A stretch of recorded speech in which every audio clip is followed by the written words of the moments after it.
The show, a breathtaking drama, supporting everything Africa's wildlife has to offer.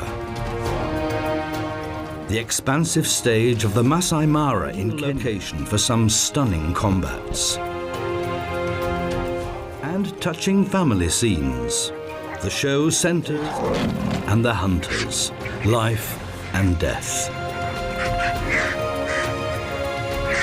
But none of the other protagonists can match this one, the killer that comes out of the water. Hardly any other region in Africa is home to a greater multitude of animals than the Masai Mara. Pastoralists who live off their herds of cattle on the river and secure their very 70 to 250 litres of drinking water a day.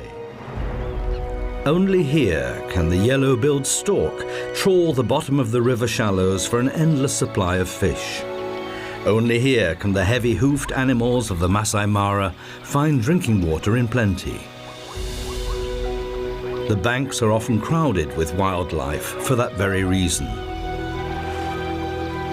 That slip could have ended in tragedy, river in the whole of Africa, because of these fellows. Skins doing nothing. As cold-blooded animals, they can only regulate their body temperature through their own activities. They have to enjoy extensive sunbathing to land to warm up. Half submerged, half above the waterline is a popular position. That way one can keep warm and look as harmless as a large piece of wood, but can mutate into an underwater torpedo in an instant. What looks like boredom-induced yawning is in fact temperature regulation. By opening its mouth, the reptile prevents its brain overheating. If it's still too hot, it moves into the tropical regions.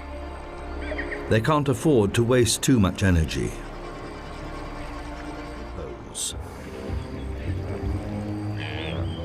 In the Masai Mara, there are especially large numbers of hippos. These socially orientated animals form small herds of up to 30 individuals.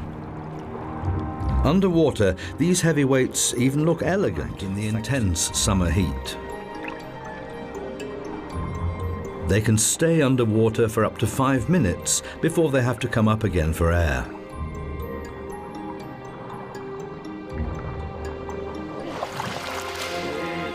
As a rule,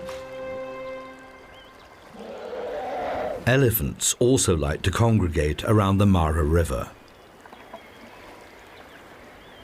The smaller ones are best off keeping close to the adults. That way they're less likely to become a crocodile's next lunch. Elephants are among the most socially orientated animals in the world. This little elephant has not yet learned how to use its trunk to drink with. That muscular appendage is still in the way.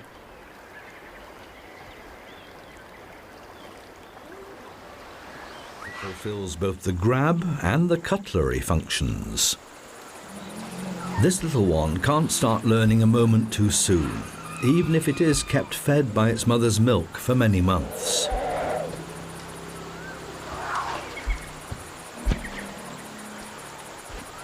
In greetings, the trunk acts as a handshake appendage, and the mutual smells tell the other party the identity of the caller. This mother cheetah and her 3 almost fully grown young and 2 younger males have made their way down to the river. The brothers share the remains of the gazelle they caught.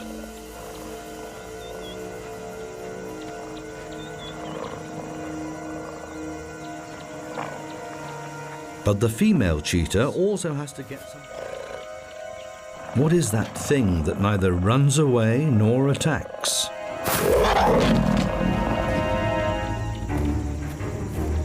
But what she has discovered does indeed run away. She begins the hunt.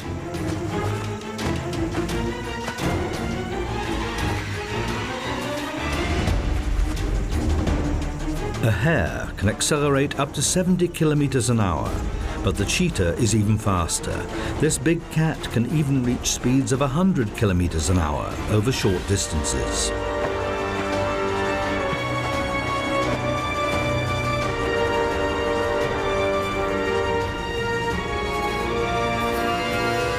Hares are famous for their zigzag running strategy, but the cheetah is nearly as smart.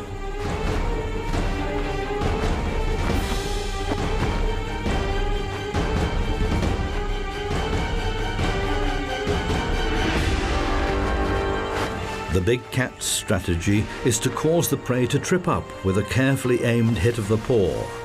And yet,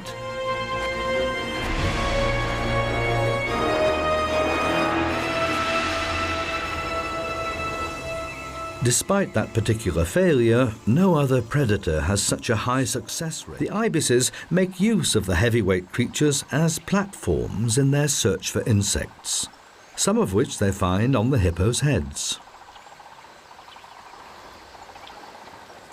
The crocodiles are even better camouflaged here than in the clear waters of the main river.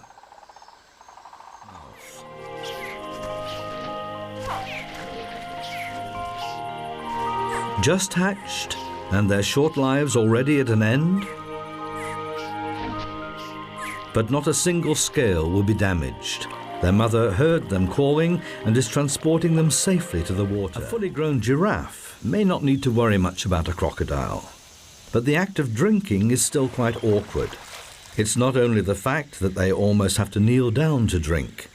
The animal has to apply considerable muscular effort to move its head downwards.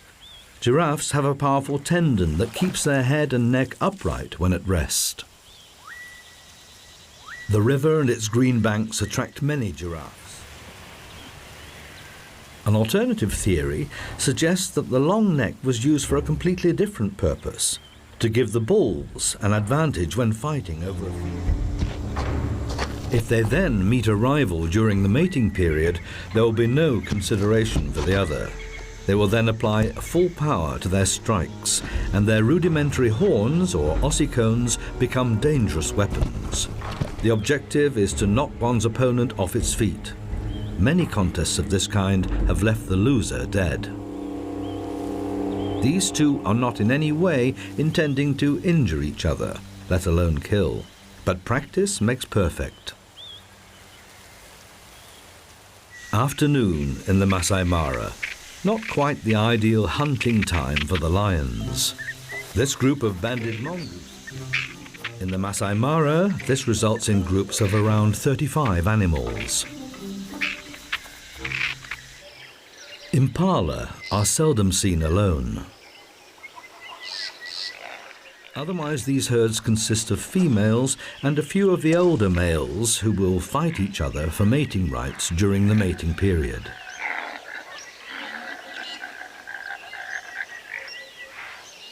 The dominant male will change from time to time at the top of the field. Outside the mating period, they graze wildebeest and zebras. Impalas do not migrate outside the national park, so the lions have always got a steady source of food. That's an important point because lions, in contrast to crocodiles, can't go. But it can take a while before they actually manage to deliver the goods. By contrast, the hippopotamus morphs every evening from socially orientated family member to lone individual, each grazing on its own. The hippos, unlike the diurnal zebras, hippos would not survive. The king of the savannah still does not appear to be in a hunting mood. But soon he will set off on that errand. Nocturnal grazers may be linked to their ancestors. They're related to whales. These massive creatures need not fear the dinner carcasses against crocodiles, but don't normally consider them to be prey. Perhaps these lions were just after an adventure. In the Masai Mara, the rain and drought. For some, though, the luscious green came too late, and it doesn't take long before they're discovered. Together with the first wildebeest, we see many zebras arriving in the Masai Mara make their way to the water. As long as the crocs are moving, they will be detected in good time. The lions have also taken up their positions and have already had a successful hunt.